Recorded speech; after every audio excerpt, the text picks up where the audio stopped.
সালাম আলাইকুম। আমি ওনার বৈঠকখানা রেস্টুরেন্ট। আমি বেশ কিছুদিন প্রায় মাসখানেক উপরে অ্যাডভার্টাইজ মাস্টারতেই সার্ভিস দিচ্ছি।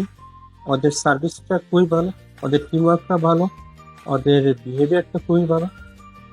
আমি এবং যে যে কারণে অ্যাড দেওয়ার মূল উদ্দেশ্য লেখা কাস্টমারের রেসপন্স।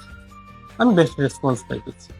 আমার লাস্ট একটা বুস্টিং করছিলাম প্রায় 33,000+ রিভিউ, মানে হয়েছে। গ্রাহকের কাছে কাস্টমার প্রচুর মেসেজটা, প্লাস আমি প্রচুর কাস্টমার পেয়েছি, নক পেয়েছি। তাদের মেসেঞ্জার প্রচুর নক করছে। এইগুলা যে আমি উপকৃত হয়েছি। আপনারা চাইলে যারা আপনার প্রতিষ্ঠানকে আর ইমপ্রুভ করতে চান, আপনার ওদের সাথে অ্যাডভার্টাইজিং মাস্টার থেকে যোগাযোগ করুন, নক করুন, ওরা আপনাকে কল ব্যাক করবে। যত ধরনের প্রয়োজন আছে ওরা করবে। এবং বিজনেসে যে কিছু প্ল্যান আছে যেগুলো আমরা সচরাচর আমাদের নলেজে আসে না, ওদের নলেজে আছে, ওরা আপনাকে এক্সপ্লেন করতে হবে ভালো করে, যাতে আপনার বিজনেস আরো ইমপ্রুভ করতে পারেন।